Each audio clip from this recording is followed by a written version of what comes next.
Greetings, programs. This is Wretch. Welcome back to Vampire the Masquerade Reckoning of New York. And in the last episode, guys, Padraic tried to help Callie get through her trepidations and her fears as they head to Elysium for her to face judgment, but things are about to get very explosive very fast because we're about to see the attack on Elysium through Patty's point of view. Let's see what happens here. We run up 10, 12, 15 floors in a blink, tailing the hunters, meld into the shadows as we go. The higher we climb, the louder the wind howls, whistling through the unfinished windows. Soon, we come to a vast open area that's still under construction and swiftly crouch behind the half-finished wall. The three hunters we followed are joined by a few others, one clutching a radio and posing like he's the boss. I take a quick look around to get the lay of the land, and... holy shit! Quiet! Among the wires and building tools, there's a brightly lit table piled with maps and a strange screen displaying a stream of words on its green surface. Military equipment is strewn everywhere. Assault rifles, bulky vests, goggles, and notably, a massive sniper rifle on a bipod pointed at the street below. No. The Inquisition, Special Forces, Affairs, Divisions. I don't think that's who these people are. Callie lowers her voice to a whisper. We need to get the hell out of here, now. If this is sad, if there are more of them. They're not the feds, I'm telling you. They're well equipped, but all of this screams paramilitary to me. So what's our play? A million answers flash through my head. A million variations on the same thing. No more hiding. It's time to fight. I rise slowly, a predator ready to pounce. Stay low. It'll only take a moment. In a flash, I appear beside the nearest hunter. A gruesome crunch echoes as I smash his head against the columns, as easily as one crushes a grape. The rest of the hunters snap out of their daze, move sluggishly as if suspended in oil. Ooh, demontation, let's go. Heed the call.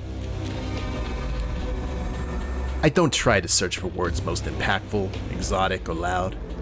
The right ones come to me as if they were waiting to be released, received by the waiting ears of the hunters. I whisper simple, cutting truths nobody wants to hear. But they do. It takes no time at all for the first of the hunter's will to crumble. He screams higher and higher until he's practically squealing, head between his hands and eyes bulging out of the sockets. I pick him up by the lapels while he's distracted and hurl his body through the air, straight at two other hunters who are scrambling for their weapons, and knock them both down. A rifle suddenly appears in my hands, and with uncanny precision, I fire a single bullet into each hunter's head. They collapse with a muted thud of flesh hitting concrete. Silence descends, the immediate threat apparently neutralized. I'm so overwhelmed by the memory of war and sacrifice that it dulls all of my senses. How useless. Padraic, behind you! Her shout barely precedes the taser firing its bobs.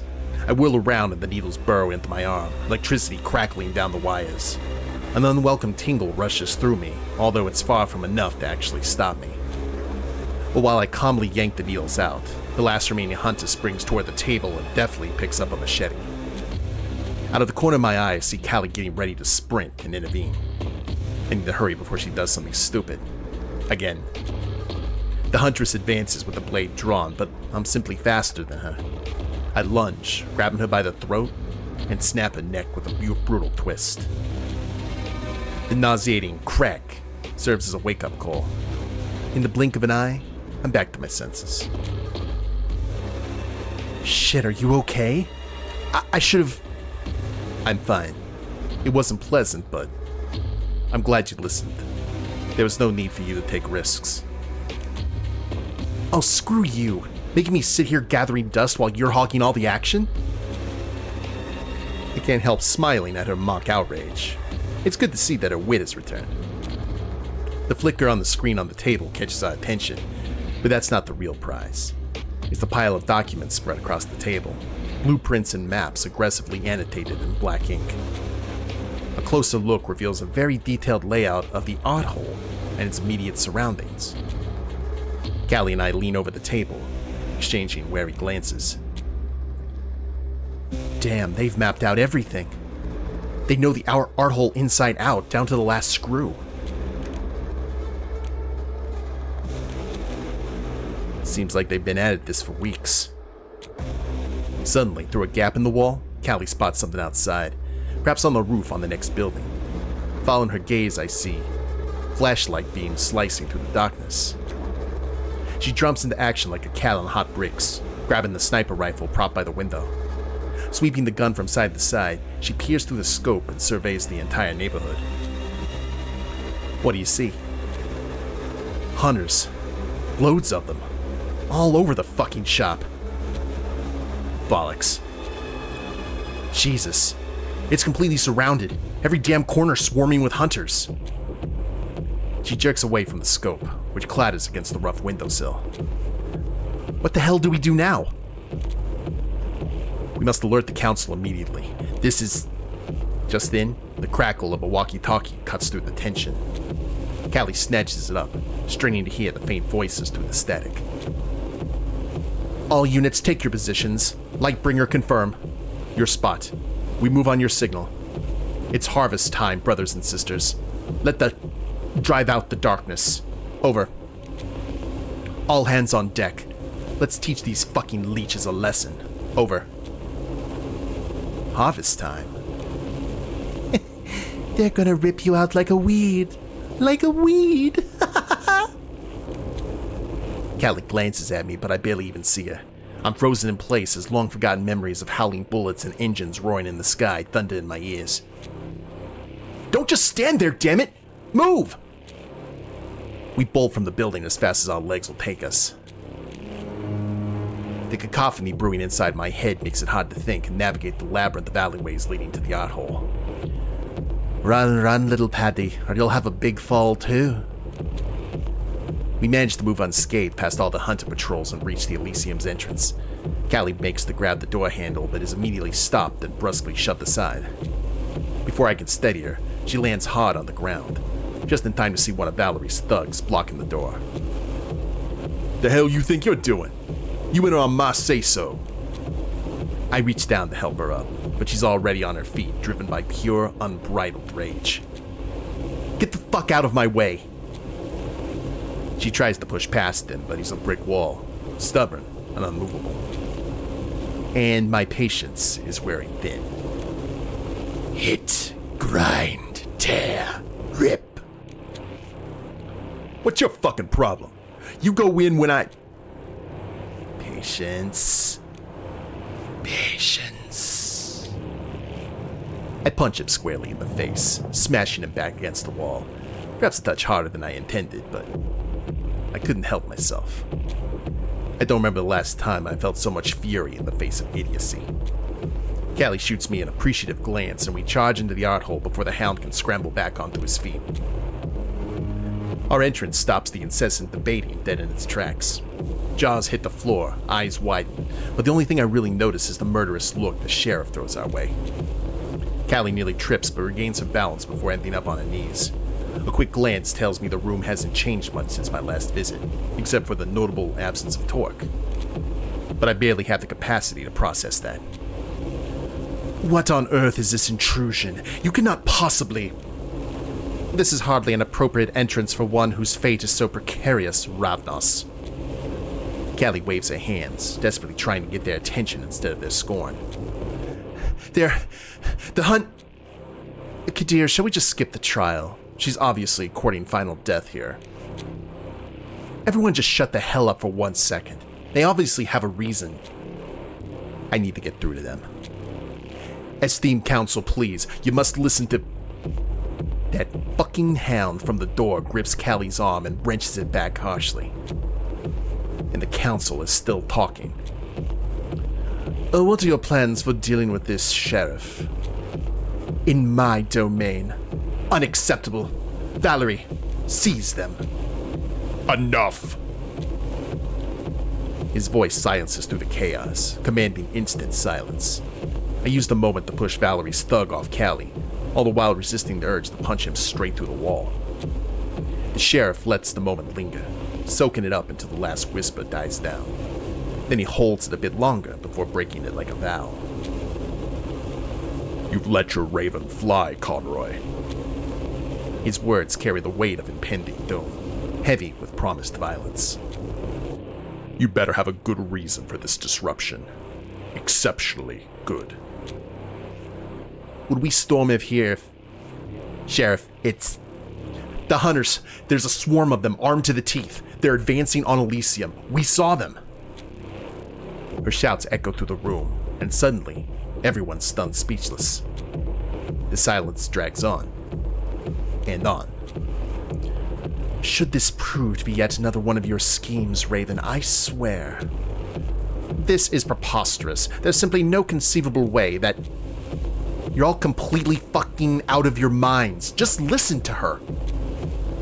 Their ears are closed, sealed shut. This is how they've always been. Obstinate, unyielding in their old, tired ways. All they do is pontificate and predicate, full of sound and fury, signifying nothing because no one will cede ground. Blind, useless statues, ossified by power and pride. "They'll all die, little Patty, and you'll be buried with them." "Lightbringer, the BFB is ready to launch. Countdown imminent. Over." "What? Did the man name this fucking thing, or what?" "The radio." I give Callie a look, then I glance at the walkie-talkie in her hand. Her eyes light up as she slams the walkie-talkie down on the ludicrously opulent table. The quarreling stops, and they're all ears now, listening to the hunters. "This is Lightbringer. We're green for launch. Initiating countdown. 10, 9. I feel the vitae freeze in my veins. Surely they won't just... "Little tower had a big fall." The sheriff twitches as if breaking out of suspended animation. Understanding blooms on his face like blood on broken skin. "Evacuate the premises, now! Everyone, go! Go!" Just like that, it finally clicks for them. But it's already too late. 6, 5. As Callie bolts in confusion, blindly following the mob, I try to shield her as best I can, but... "And neither the sheriff nor all of his..." 3, 2. The last image seared into my memory is Callie's face, just before... "Little tower together." 1.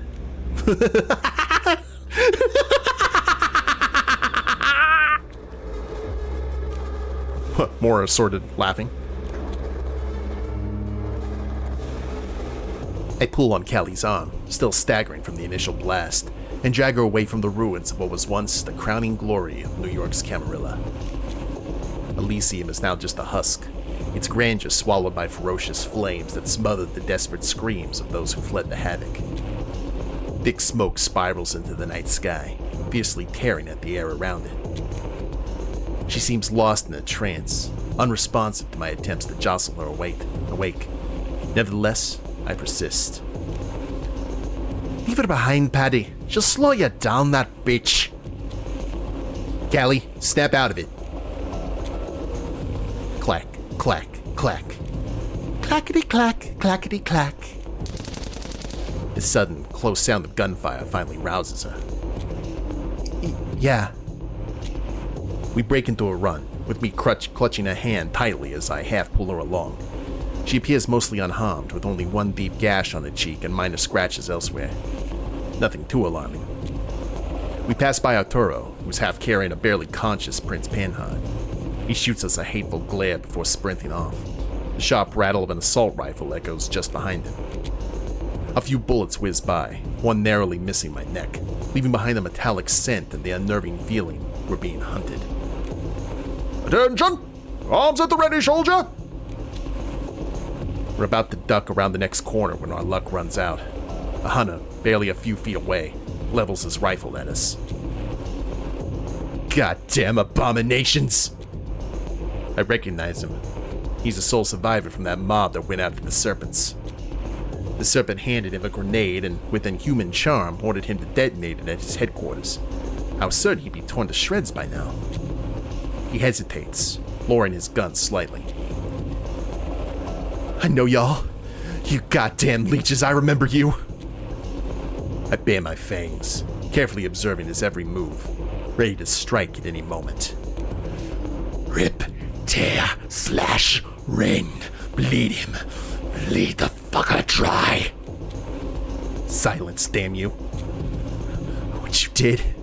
I nearly lost my damn mind. What I saw. Why? He snaps the rifle up, now aiming for Padraic's head, still following his movements closely. Oh, aiming for my head. But I snapped out of it, fought off your mind tricks. You won't control me. 'Cause you're shite at what you do, you cunt. I long to clutch my ring for comfort, but the risk of sudden movement is too great. My thoughts twist into a tightening vortex. Every part of me itches, not with a thirst for blood, but with the desire to rend and tear, to make him witness the final spasms of his own heart, held aloft in my hand.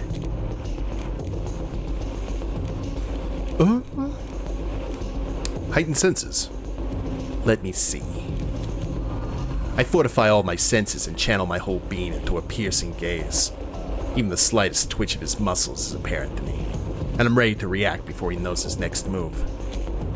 But just as he tenses, mouth open, finger on the trigger, he suddenly freezes, as if turned into a statue of blood and ice. His words turn into a choked gurgle as a curved blade cleaves him in two, slicing from neck to guts as smoothly as cutting through butter. His weapon falls to the ground with a metallic clang. One side of his body flops over first, then the rest of the hunter hits the snow, blood spewing like a macabre fountain. And at last, we see his executioner. Kadir. Caddy, daddy, paddy, waddy. I lift my eyes. His blood-streaked face is horrifying, anger etched deep, his bared fangs elongated. Oh, he's gonna bite you, munch you, eat you, crunch you. The gaze he fixes on Callie is cold and empty, as if she's merely an obstacle in his path, something to be cut down, dismantled, crushed underfoot like rotting fruit. I cannot counter it. Ooh, reveal temperament and see his true self? Let's go. My vision converges with my other senses, reaching toward omniscience, and what unfolds before me, the ruthlessness with which he dispatched his previous victims, it chills me to the core. Kadir, do not... Kadir cocks his head, as if he cannot grasp the meaning behind the words. There's a primal edge to him, an untamed frenzy that seems to feed on something dark and ravenous. He is fury. He is wrath. He is vengeance. And those eyes, those depthless, vacant, he's gone. Far too gone. They belong to the beast. Gunfire snaps all of us back to reality. Without uttering a word, Kadir leaps into the alley like a feral cat, ready to mangle anything that dares stand in his way. I count my blessings. They are few and far between. I catch sight of Julia emerging from the dilapidated front of the oddhole, Aisling draped over her shoulder. She passes the limp body to Valerie, who materializes right behind her. I nudge Callie gently, and she responds with a brisk nod. Valerie hurries past us and slips into an alley.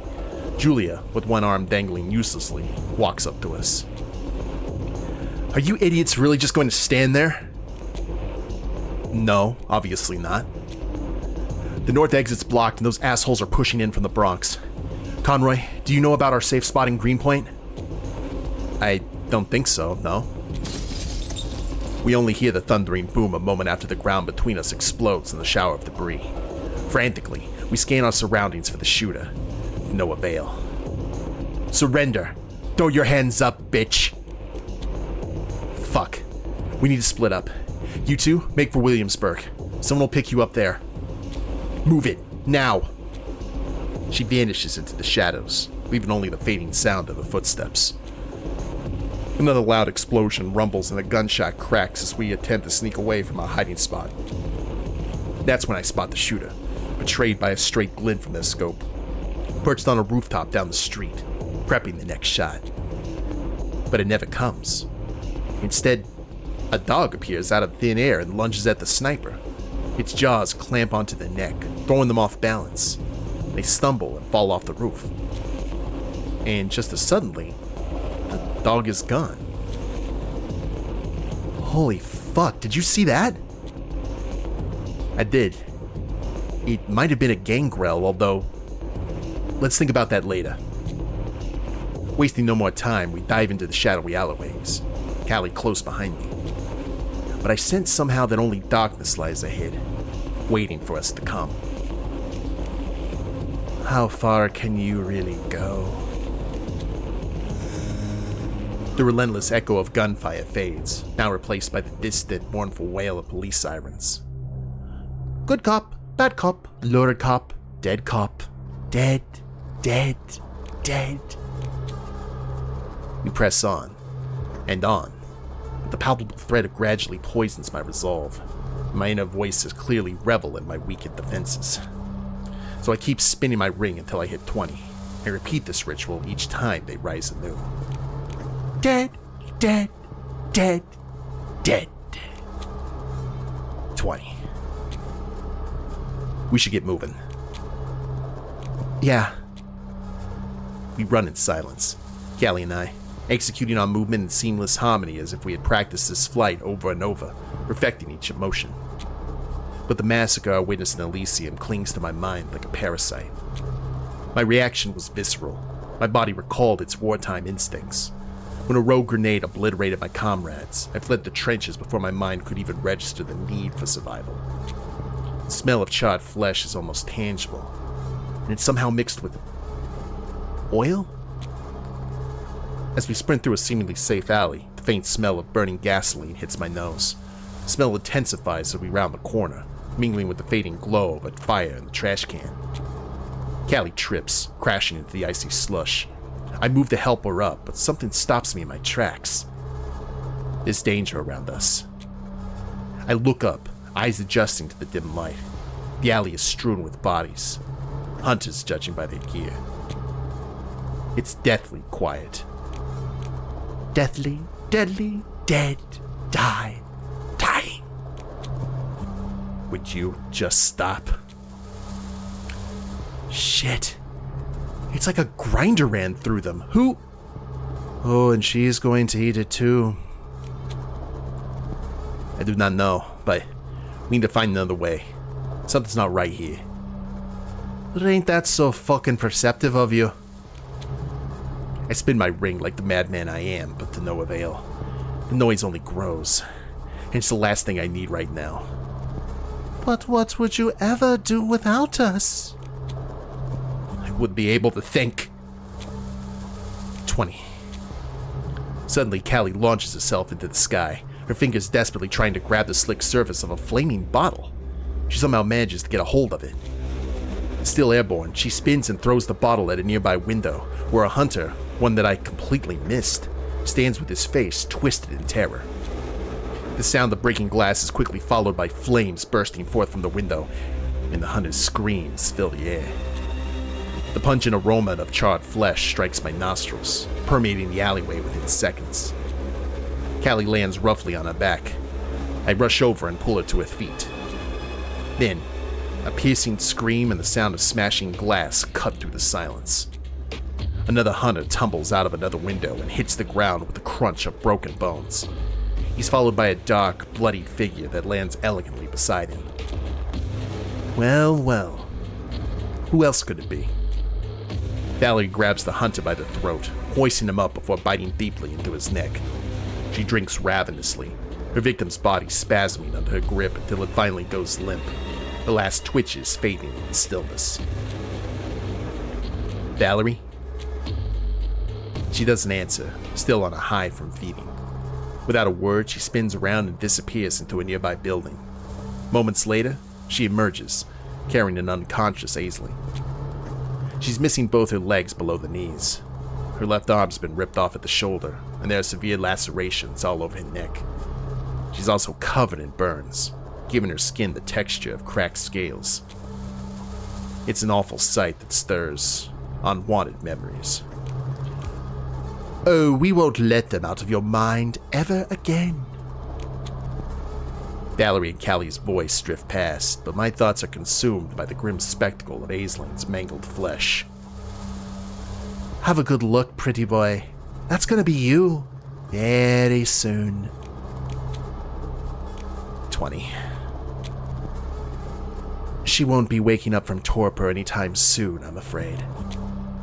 I nod, unsure if her words were meant for me, and gesture at the obliterated remains of the hunters. What happened? Is this their doing? She waves her hand around the alleyway, gesturing at the obliterated remains of the hunters. No, she happened to be at the center of the explosion alongside Addison. It's a miracle she wasn't instantly shredded.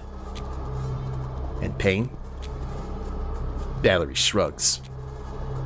There's nothing left of him, though we hardly had time for a thorough search. Without another word, Valerie starts to walk away. We're heading to Williamsburg. Valerie stops briefly and looks back at us through her unkempt mop of red hair. Excellent. Then she sprints off, her figure in stark contrast against the flickering flames as she disappears into the night. I want to thank Callie for saving me, but she appears tense and on edge, so I simply nod in gratitude. Come on, we've got a lot of ground to cover. After a half-hour march, we take a break near an abandoned dump amid rubble and crumbling walls. I take a deep breath, falling back into my mortal habits yet again. Then I glance at Callie, searching for a moment to speak. What's up? Got something on my face? That was sharp thinking earlier. You're quick on your feet. She gives me a mischievous smirk. Yeah, try walking a mile in my boots, you'd stop second-guessing shit real fast. Our absurd exchange makes me chuckle uncontrollably, and soon Callie joins in. We laugh like lunatics, fueled by the tension of our flight. It seems we both needed some respite from the endless stone. But the break is all too short. 'Cause every time you laugh, a seaman dies. A scream from the direction of the dump shatters the calm. I instantly recognize the voice, and by the look on Callie's face, so does she. Julia. We rush to the dump, eyes peeled for threats, and only slow down once Julia's voice becomes clear. She's swearing furiously at someone, her voice tinged with pain. A strange man clad in a leather jacket stands over Julia. He's wearing a clerical collar that stands out against the black of his shirt like a scar. In addition to the double-barreled shotgun in his hands and the cross-shaped stake strapped to his thigh, I'm certain he has other instruments of final death on his person. And the aura he exudes makes my skin crawl. Run! Just run, lad. He's a lightbringer. He'll burn you away like... Julia sprawled on the ground, a combat knife pinning a limp arm, while the hunter's shotgun presses brutally against her throat. Despite her exhaustion, she clumsily reaches for a cigarette with her free hand. Her voice is gritty, but quivers as she speaks. Be a good sport and help me out. I've earned one last drag at least. You know, those things will kill you. Hilarious. Do they teach you that wit in the seminary, or does it just come naturally?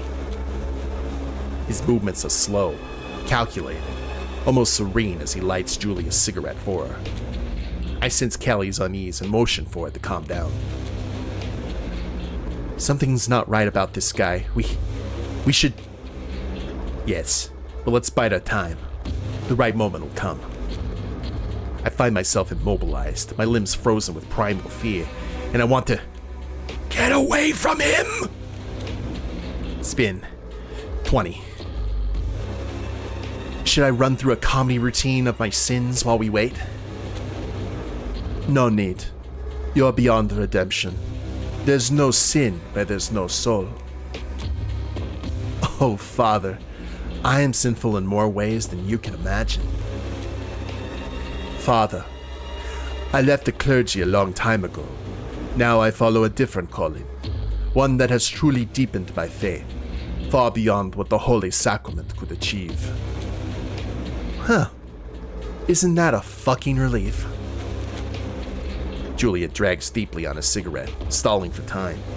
The Hunt watches, irritation flickering across his face before he suddenly flicks the cigarette out of a hand. I pity you, creature, like so many others I've dealt with. But there's nothing that can't be cleansed with holy fire, and I have just the remedy. He opens up the shotgun and pulls a peculiar orange shell from his pocket, the letters DB marked clearly on its surface. Dragon's breath? Shite. Consider this act of mercy. Save me the fucking lecture and just get on with it, will you? The hunter stands, methodically ejects the old shells from his weapon, and prepares to load the orange one. That's my cue. Stay the fuck away! You won't do it. I forbid you. The hunter freezes as if struck by lightning, his shotgun only half loaded, his wild eyes meeting mine in a silent clash of wills. And I suspect the odds are not in my favor. But I refuse to back down. Always go for dementation, come on now. I see you for what you are. I delve into his mind, the thunderous cacophony of 1,000 voices echoing behind me, piercing the barriers of his consciousness, searching for leverage. But I find nothing.